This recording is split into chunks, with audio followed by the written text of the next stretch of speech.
站在大海边，才发现自己是多渺小。登上最高山，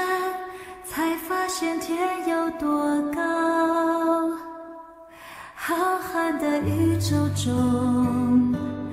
我真的微不足道，像灰尘，消失也没人知道。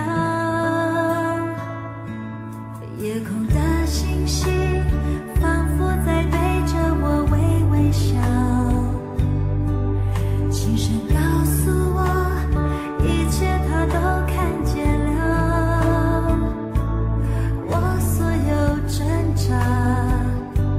所有软弱和跌倒，将成为主恩典的记号。当我呼求，耶稣听见我的祷告，千万人中，他竟关心我的需要。走过的路，有欢笑，有泪水，都留下主恩典的记号。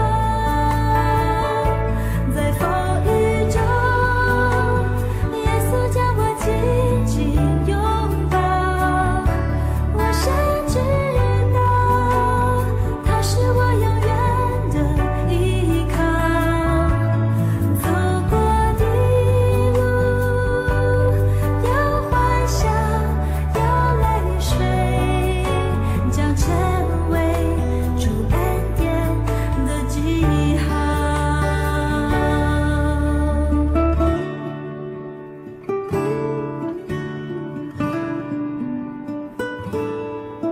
站在大海边，才发现自己是多渺小。登上最高山，才发现天有多高。浩瀚的宇宙中，我真的微不足道，像灰尘，消失也没人知道。夜空的星星仿佛在对着我微微笑，轻声告诉我，一切它都看见了。我所有挣扎，所有软弱和跌倒，将成为主恩典的记号。当我呼求，耶稣听见我的祷告，千万人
开天生尊贵，降到人世间，为了恢复我地位，在十字架流宝血，献上了一切，为了赐给我公义，受鞭伤，鲜血淋淋，被辱骂，你依然顾念我，让我能洁白无罪，与心灵。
帝，阿門。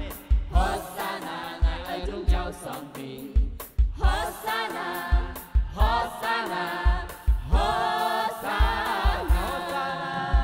何沙那，愛讚美上帝。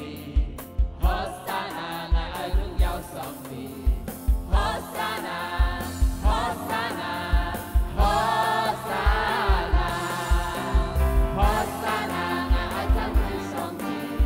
何沙那，愛愛榮耀上帝。何沙那，何沙那，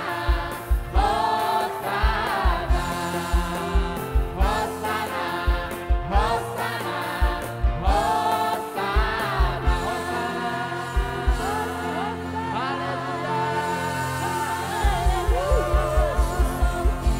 跟住一齊講哈利路亞，哈利路亞。感謝你，耶穌上帝，你來教導chúng thầy，感謝你。有一晚ngày sáng chúng ta có những màn cho đó nè,耶穌嘅chúng ta最好嘅保障，嘅chúng ta最好嘅朋友。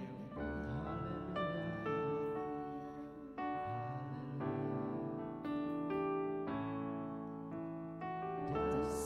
啊，愛主愛相信你。耶穌啊，愛主愛敬拜你。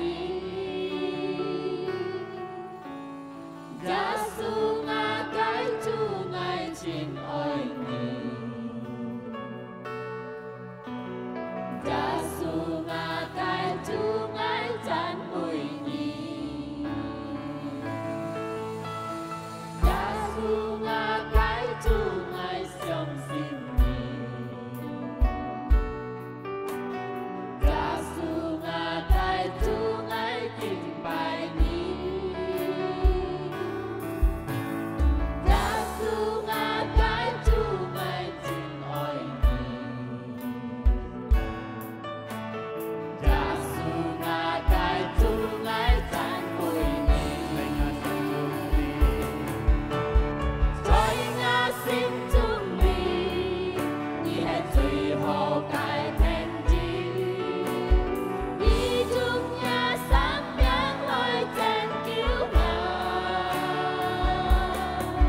的最后该木扎，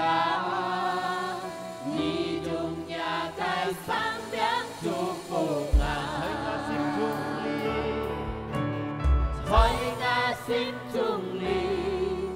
你的最后该偏激，你用呀上梁来拯救我。心中里，你係最好嘅負責，你仲也該善良祝福我。在我心中里，在我心中里，你係最好嘅偏激，你仲也善良來拯救我。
Theo sinh lời chân nguy kỳ,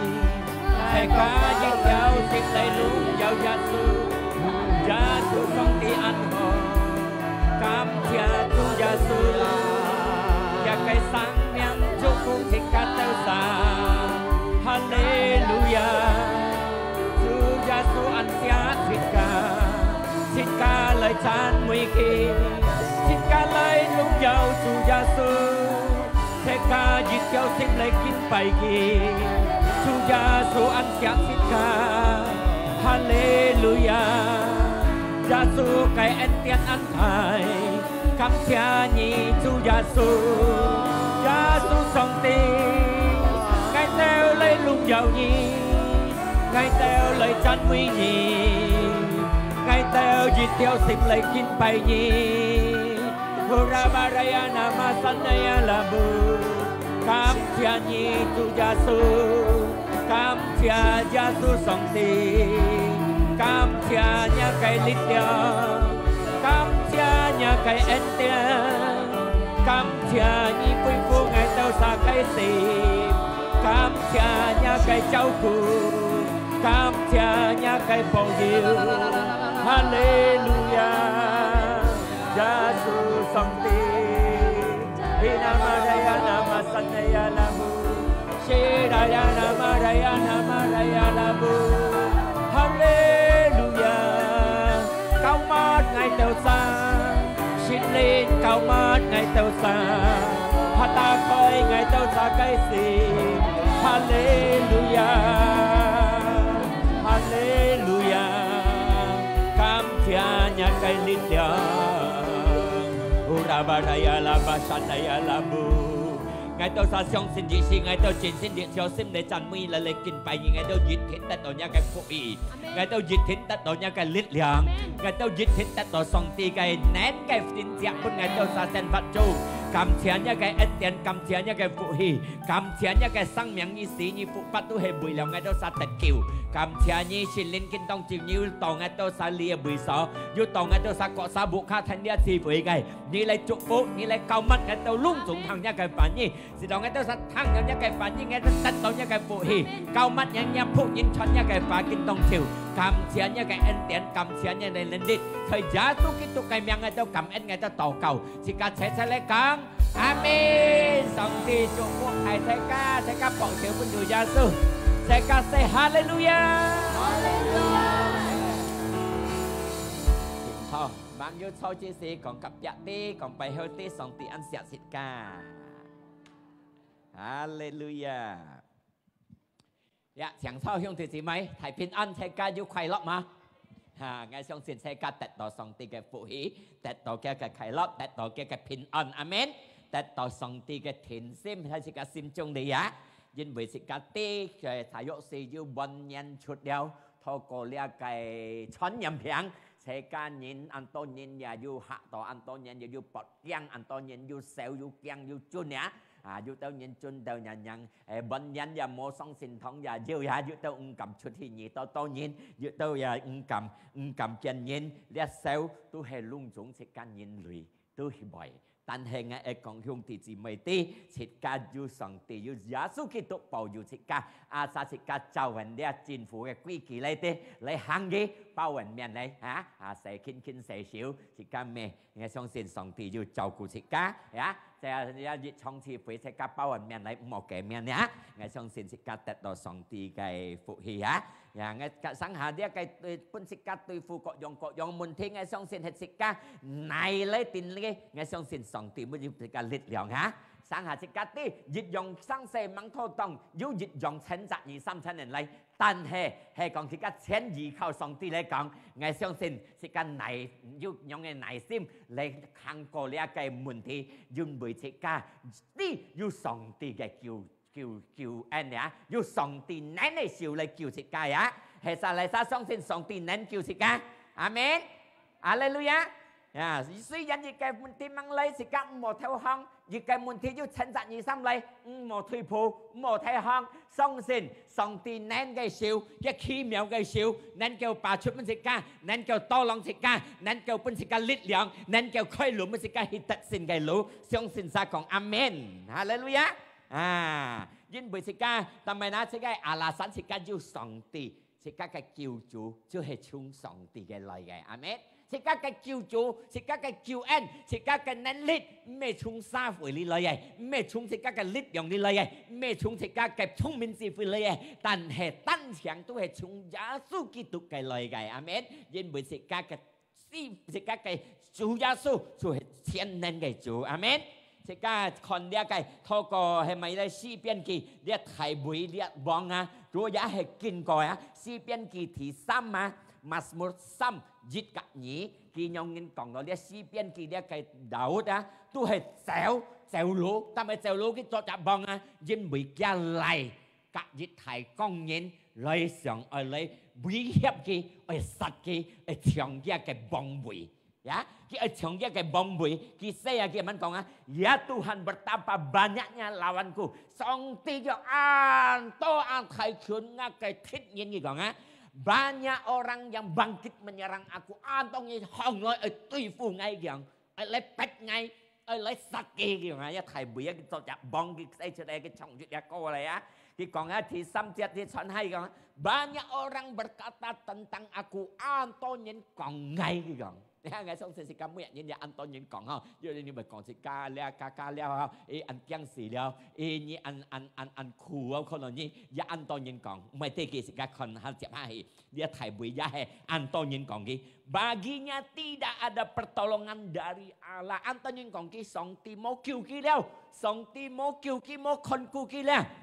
Giờ thì các lý sao phải để hết rồi giá bề môn hình chọ. Anh tôi nhìn bề còn thì các nhá song ti mau trâu cu như leo, nhá song ti mau con cu như leo, nhá song ti mau bông chỉ như leo, nhá song ti mau bún như xin chẹt leo. Giá bề du nhìn nhông còn giá thường cho thầy bùi nhông tận đó hả? Xích gì á liếc cái thầy bùi á liếc bông á, cái sim chung bề khung môn à bún cái sẽ lại cái xin lại nhông tùy phụ kia. Xong cái bông bụi và rồi cắt dịch thầy bông cái dịch pan như này tùy phụ cái sạch cái paต้องยัดไทยบุญชีตัวเดียซิมก้อนทงยาจุนยาแก้งซ้ำเทวลุฮับมาไกดูยิ้วเชผีใช่ลิซิมจุงตัวนี้ยะยินบุยเกียกันไรสัตว์กี้แกมเกียกันบุยฮะตั้งเฮียไทยบุยยิดถิ่นไปแก้งยิดถิ่นไปจุนไงช่วงสินสิก้าช่วยซาฟุเลยฮัตต่อคนได้ยังยิดซีโมเพียวจุนยิดซียาไปแก้งไปจุนยาชีเราไปโมหิมังโมเทียนดูแต่เฮียสิก้าจะให้เห็นคนฮะthầy bùi còn ăn tối nhìn hồng ấy đi ngay xích gì sau nhau ngay xin không á tôi là thầy bùi á giá hè xích phun tan sim trong xích ca nhau nhìn giá hè tan sim đi hả nhiệt gì thằng đó ý sen cầu dòng sen cá to ha lia cái chọn nhầm biển ha xích ca giúp bơi hạ thọ hà但係向住是咪？即間咪變小心了，即間咪啲上多夠了。雖然呢一個傳染病扯出很多，即間咪唔係很多出去，嘅叫對人嘅啲要出嚟講係講出80米賽呢計講咩多對人呢一個 masker 嚟一面在嚟嚇，就係你政府嘅調理嚟行嚇，我相信即間นั้น上帝要看顧嚇，但係呢一個台會นั้น叫本事定過去。點講乜嘅呢？一計阿那隔熱提供鐵nhiên行嘅對付嘅長嘅背，但係咧提背被นั้น叫對付嘅出邊特性嘅嘢呢？即係看下嘢，ทีนี้咧提背啊，就又達到呢一個達到甜心出兩樣困難嘅日子啊，達到樣啊，因為嘅個目標天下向上帝，嘅個目標天下望上帝，佢看上帝個睇。mấy con lý ban nhân cái lại lý ban nhân sạch thì ăn thầy thích nhân lại bị hiếp cái mấy con cá leo cái si sòng cái mũ chú mấy chẳng lý lọ leo但係cái mũ chú chẳng sòng tì cái lọ雖然đi con nhân lại bị hiếp cái lại tùy phụ cái lại sạch cái 但係佢每本你哋控制到cái眼中cái信心cái思想天下將所以上帝亞上帝個體熱切嘅樣人啲嚇但係นะcái về ngay về樣人講นะ因為第四節第五節嚟講啊，佢想佢多講盡佢啲第四節佢講，tetapi engkau Tuhan但係你上帝佢講，Allah perisai dan melindungi aku，我嘅盾牌，我嘅保佑佢講，睇身佢聽，哇，按多人嚟對付我，按多人嚟威脅我，我嚟你講法人嚟殺我，但係佢思想一下，佢想一下，哇，上帝個睇。上帝保衛我，上帝要照顧我，上帝就係我嘅盾牌，也啲上帝嘅功用要嚟兜我睇下佢行起嚟，我用精神起嚟講，唔係用跳累累，人跳累累，熱天數，係冇呐？後嗱用精神嚟講，上帝兜嘅頭行我，人後兜tâm頭嘅嚇，咁對付一切嘅事情。係ท่านอาลุยๆอย่างใช่เหตุสิอ๋อหิวงงกับตีฟูทั้งเสีย係ท่านอาตั้มก็ตั้มในทางยึดถิ่นกี่ยุจะซิมคนดูยุจะถิ่นซิมยุจะจินดิเชนเลยตีฟูยึดเช็ดya cái môn thi cho nên thầy bui khi còn áp hay á banyak orang berkata tentang aku Antonin kau ngai mo kiu leo song ti mo kiu nyi leo但係第四節กับ第五節佢講上帝就係我嘅盾牌，上帝就係我嘅力量，上帝就係我嘅保佑，上帝就係我嘅避難所嘅上帝。有啲嘅精神行嚟，佢那tâm行嚟，因為佢想嘅上帝個體，上帝個能俾你班人去威脅嘅。日用食咖喱生活中，食咖喱收回嚟，雖然你係用日子按困難，用日子按突然間，要你傳染病點嚟滅食家電腦，嚟切食家，唔冇驚，擔起頭嚟，就人上帝嘅，就人用計呢食家計政府嘅規矩嚟行，包係面嘅，嗌上帝要保佑食家，上帝要保護食家，上帝係食家嘅避難所，阿們。要麼嘅生死，可能是家嘅生活中嘅生死，家庭度嘅生死，到時家師父子女嘅生死，子孫嘅生死，各樣問題，稱責而心裏，就是家嘅龍伯嘅生死，一稱責而心裏，我講兄弟姊妹聽，要上帝俾你力量，要上帝俾你心中嘅平安，你能夠行過去，但得勝嘅人，阿們。因為是家求上帝嘅人，是家要上帝嘅能力，要上帝嘅力量，所以是家嘅心中呢，是家能夠過一切嘅痛苦，能夠過一切嘅難關，阿們。因為是家天下依靠上帝，係是家單向依靠，是家單啥？我相信是家冇樣嘅力量，冇樣嘅能夠，是家達不死不黑，信心人弱係，成人又冇盡善，係講是家單靠上帝。我相信上帝俾你新嘅力量，上帝俾你新嘅思想，俾你新嘅聰明智慧，是家嚟對付一切嘅問題，阿們。Asa, you make a sunset later to Mukalit, later to Sikaka Mun, later to Sikaka Simchung needed, later to Sikaka Senpatu needed, Kita, Sikaka Song Tico Tai, Sikaka Mucho, Sikaka Sisong, Tianha Mong Sai Song Ti, Gisile Comagana, Tianha Himong Song Ti, Tianha Yikao Song Ti, Mo Jiang Li Sunset Lila, Mo Jiang Li Munti Lila, Sikata of Tinsim, Sikata of Taxing Lusong Ti, Kaimensika, Amen. Hallelujah. 你唔想一睇俾人嘅睇身嘅作嘅按到天然行嘅對付你，一天然講嘅冇得叫哦，冇人叫你，一上帝冇叫你哦，係有佢遲到數下腳下，但係呢個月段時間，佢上到嘅上帝個睇，梗係眼中天下思想，正係上帝嘅氣，佢得到咗上帝嘅聰明智慧，啱上帝就係啱嘅電牌，啱上帝就係啱嘅避難所，上帝就係啱嘅寶貝嘅樣上，是到佢向對付呢嘅天然嘅對手，是讓自家嘅生活中，阿神要將嘅上帝嘅落，自家又能夠對付一切嘅生死，對付一切嘅問題，自家嘅思想，自家嘅信心，將嘅上帝嘅落，撲少本主耶穌，哈利路亞。係講今日自家要生死要苦衷，我記得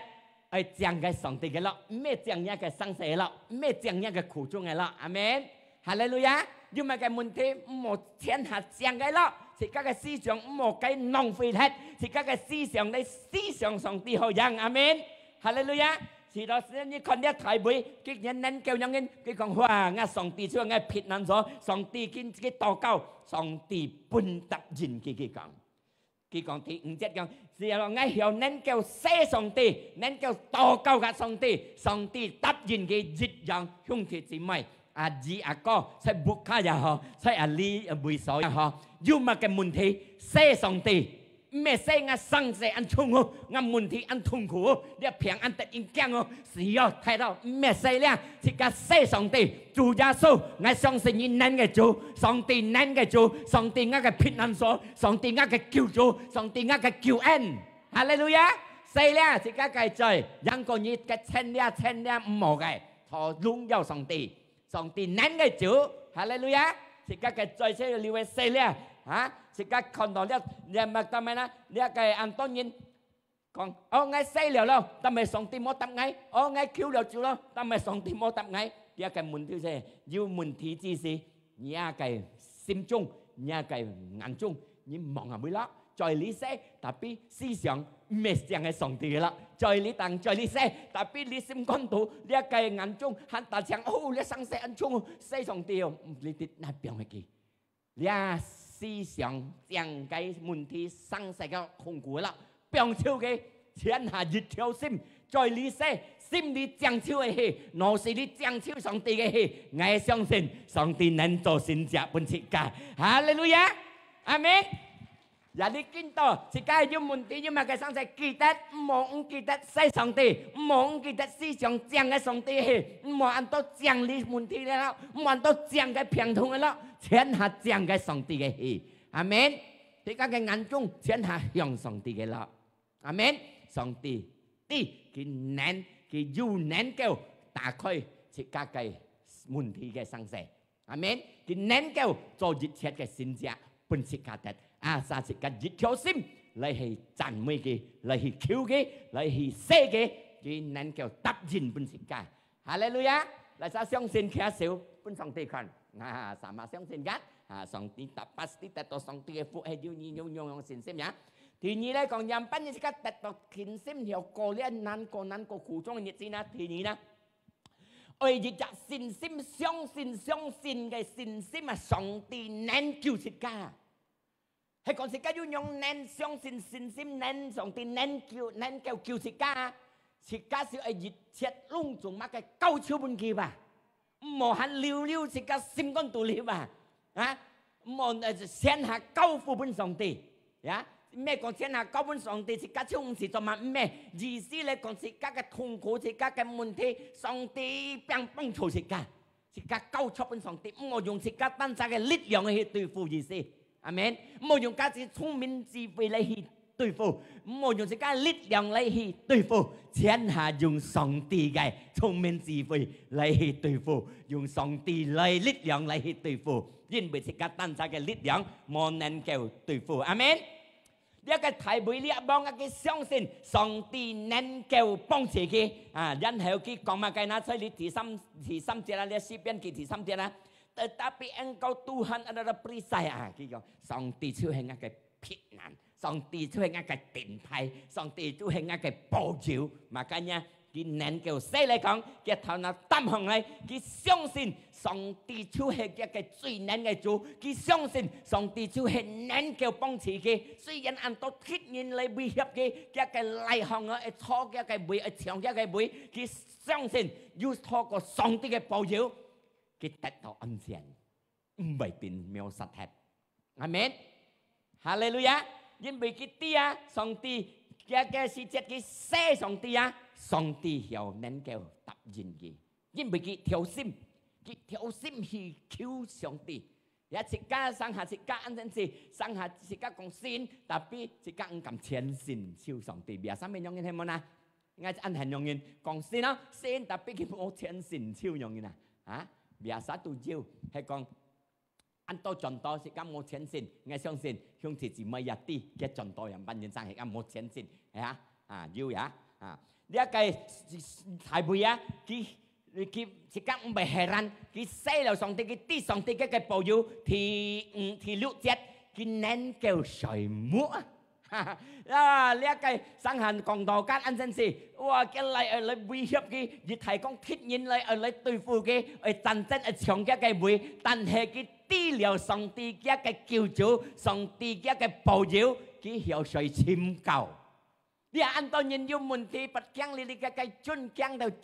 到你講嘅，都係唔有誰目，係冇啊？嚟生為要生死，按強誰目係你哋，有問題按前強誰目你哋。我相信唔冇緊，有問題很強誰冇？可以按強啊！我相信錯當然要生死佢按難誰尋求漸漸越項目就越實，要上學嘅生死，一路呢生死係掹拖動，一路呢生死係掹解決，咩都唔有誰冇。錯當然都用嘅係有誰冇係先撇強嘅呢個長嘅題背用嘅要生死，佢能夠誰尋求？但係佢能夠誰尋求呢？因為佢啲。一個救恩係啥？一個保佑係啥？一個避難所係啥？佢啲makanya佢能夠一第6節佢講佢衰落夠，佢啲揸一個生命就係上帝嘅手中嘅啲，一個生命就係上帝嘅手中嘅啲，唔係出一個嚟嘅手中嘅啲，一個生命唔係出一個天然嘅手中嘅啲，佢啲一個生命就係上帝嘅手中嘅，makanya佢能夠衰落夠。佢能夠誰落講咩講緊問題冇吧？佢又誰落夠係講佢呢班人喺前面鋪排，人班人嚟對付佢，人班人嚟去戰爭佢喎。但係佢又誰落夠？佢啲啦，但係咪又誰落夠？佢啲上帝嘅一個救主，上帝嘅一個能幫佢嘅主，makanya佢誰落夠？呢一個每各樣嘅每難可以威脅自家，各樣嘅問題可以嚟到自家嘅生活中，我係講向天使咪聽，自家單強嚟求上帝，自家上帝能夠救自家，自家嘅信心將求上帝嘅氣，你要得到安心，要得到平安，你要睡得落夠，要睡得到拯救，阿們，哈利路亞。自家學了體會，佢能睡到拯救，因為佢將求上帝嘅氣，佢相信求上帝能夠救佢。Amin. Makanya dia kalau cancen si menjung dia sang saya. Cancen dia bom pai bong cái song si itu saja si kon dia cái bong cái pian yang cancen cái pin masih wah kêu con kêu khẩn cung ngần lời bài hả. Sedangkan dia thay bì si con xin kinh tụ con si cái cẻo à. Nhưng mà cái lời lọ thì xong cái bong bì kêu thay con cái cẻo à.但係佢相信佢就只是雖然佢就佢咪驚咪準，但係佢也想只是佢上嘅上帝個題，咩呢班人對付嘅個題，越樣之間係要問題要咪生死，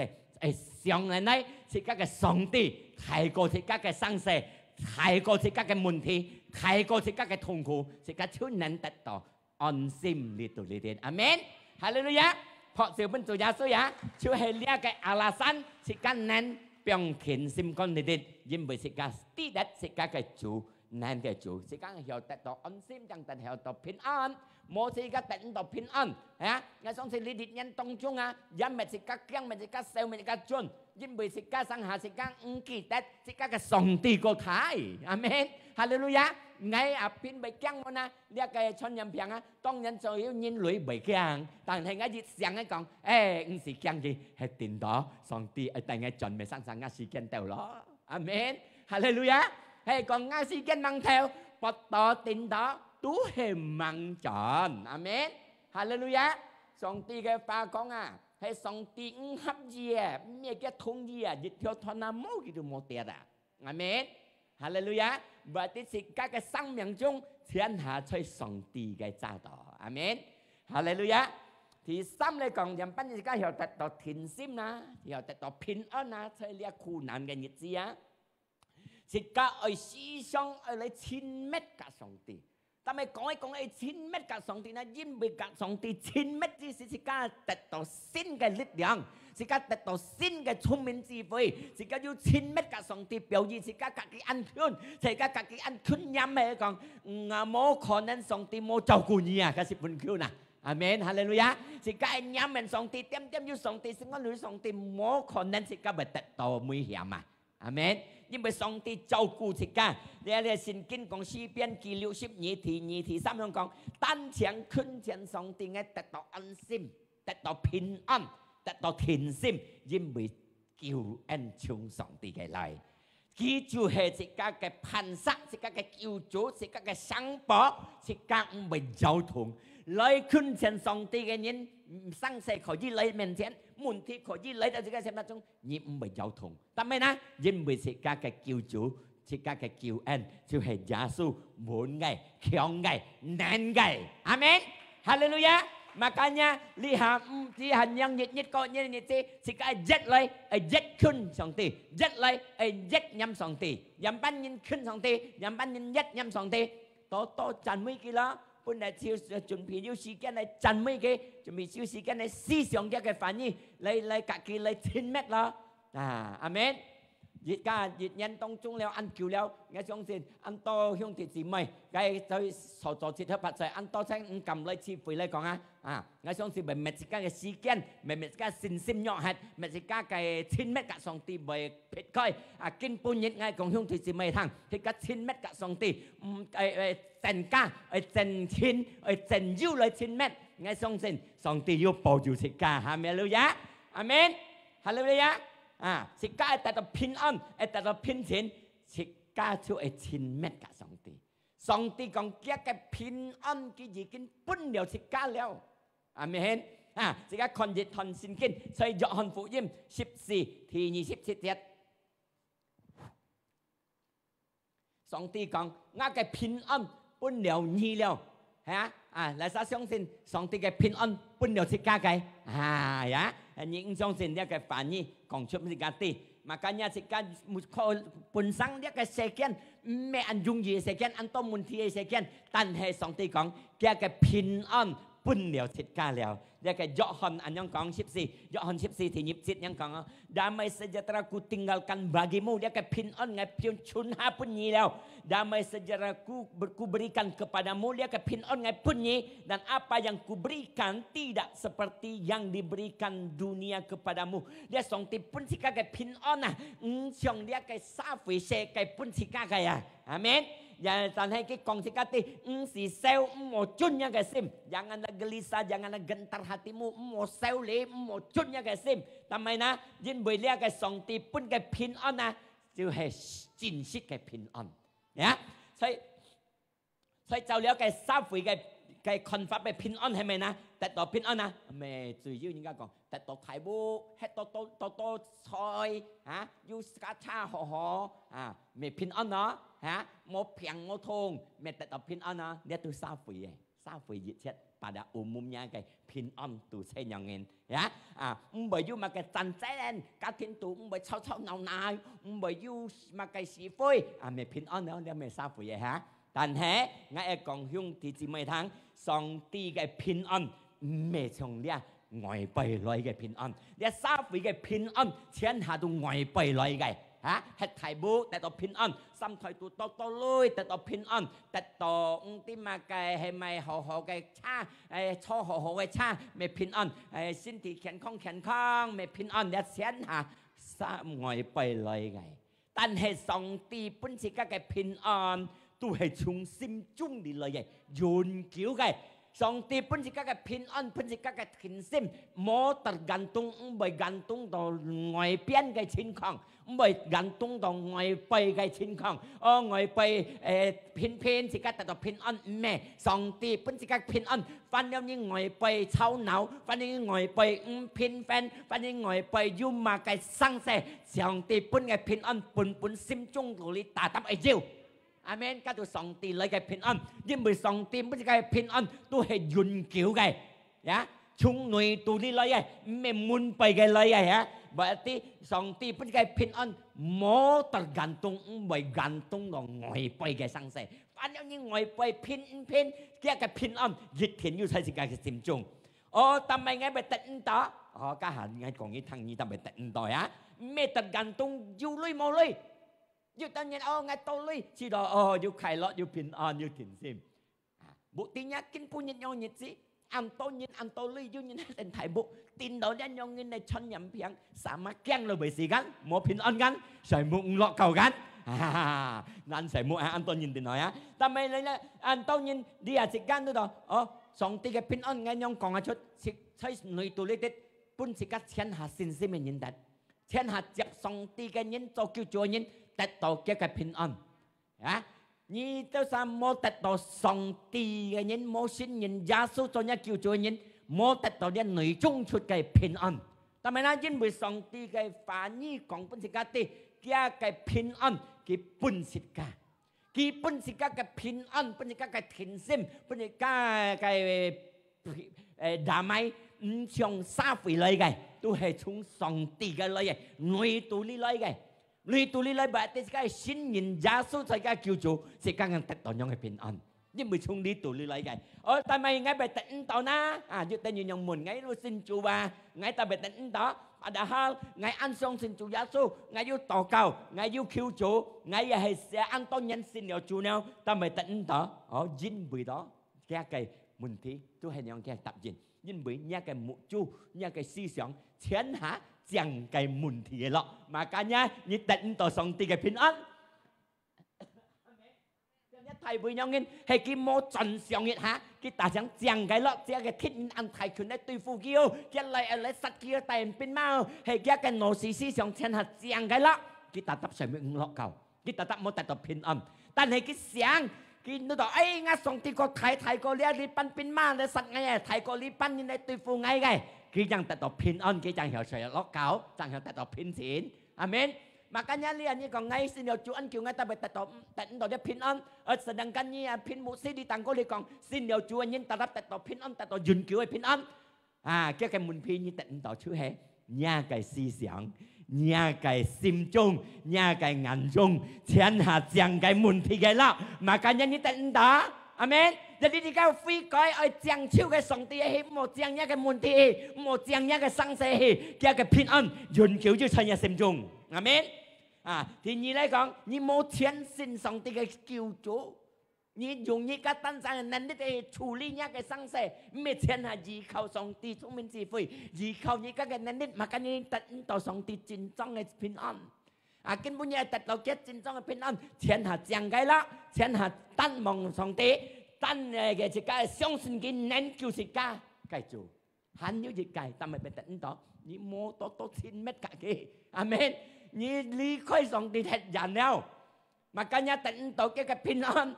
離開太遠了，makanya自家到嚟千米嘅上帝。自家得到嘅平安，makanya睇新詩篇60年講，單強坤強上帝，自家得到甜心，自家得到平安，berarti自家冇離開上帝啦，阿們，哈利路亞，冇離開上帝，咩講單強嚟到神堂裏邊冇離開，自家嘅心中嘅上帝冇離開人啊，自家嘅心中嘅思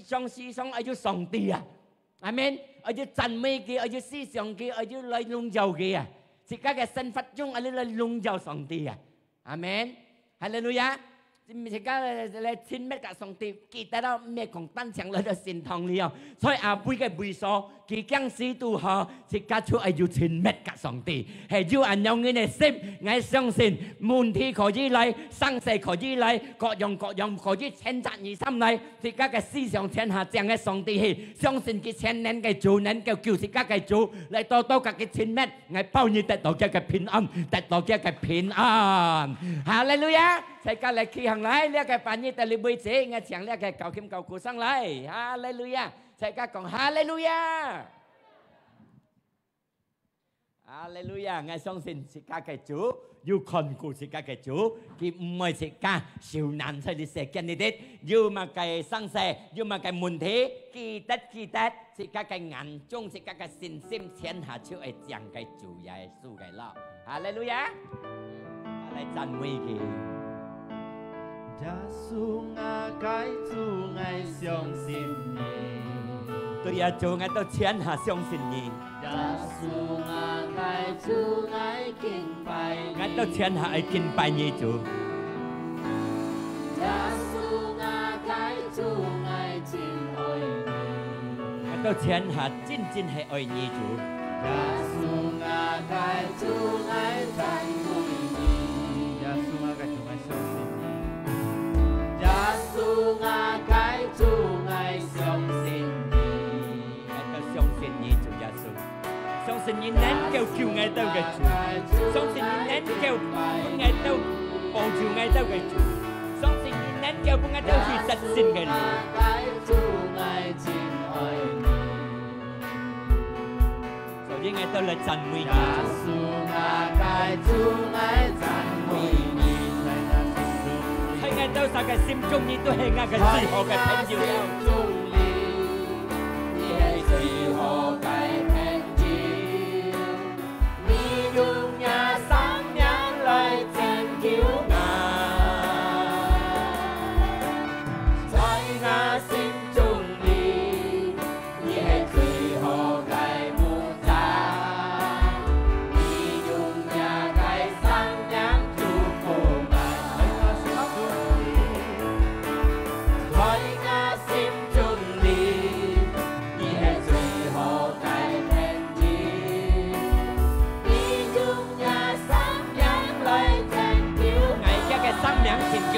唔係講佢冇救護自家，一個生命咁嚟幫自家嚟祝福自家，或者自家生活嚟係嗰種嘅危險，之前只做救自家。阿三爺嘅眼中係天下正義，天下相信佢，啲天人嘅主，嚟到天乜嘅佢，你能夠開路俾你得勝。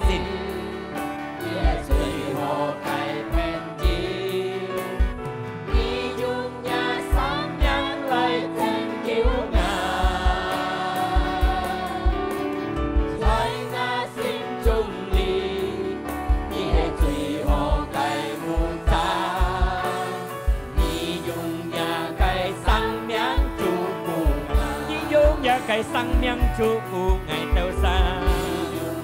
給生命祝福愛，用呀給生命祝福愛到山，哈利路亞，用呀給生命，哈利路亞，感謝呀給生命，感謝你主耶穌。在個破舊本主耶穌，一個生命能夠祝福自家，將嘅生命回到天家，唔係講啲世間呢嘅問題，唔係講啲世間嘅痛苦，熱天要照顧天家，熱天要保佑天家，熱每天家家嘅子女。自家嚟向嘅，自家嚟求嘅，自家嚟滿足天下向超上帝嘅，相信佢能夠佢自家嘅主，相信佢能夠保佑自家嘅主，嚟到嚟家嘅前面，佢能夠打開得勝嘅路本意向姊姊妹，在耶穌基督嘅名，進行嘅禱告，在牧卡也好，在阿里也好，有苦難，有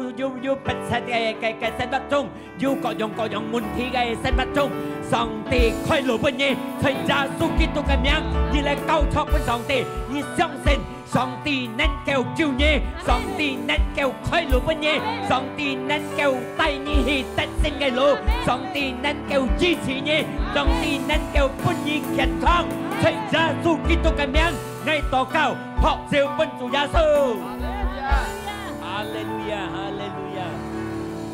神靈感謝你，神靈你都獻帶了個客家智慧。到你位置加熱到我到準，我相信上帝要祝福我到嘅路途，但我到真的無卡冇受欠嘛計，見下兄弟姊妹即刻企向小禮，即刻嚟接了個天父嘅平安快樂，充滿落即刻嘅心中，主耶穌嘅愛安泰對家嘅嘅生命都本即刻，佢死嘅復活，使到即刻得勝。神靈要獻帶時間，要更加通才，呢下就願叫，是到喺三倍的喺度馬嘅問題可以嚟，但係時間相信一天神靈帶時間係得勝嘅路，在耶穌基督嘅名時間禱告時間，齊齊講阿門，上帝祝福係世界。兄弟姊妹要食要牧卡要信要食貨10個歲等高雙嘅後生人子，講佢啲家下6點半你要慈悲後生人嘅啊，我佢手座隻家嘅慈悲要3年9點1年5點1年6點半1年呀，OK 上帝祝福大家。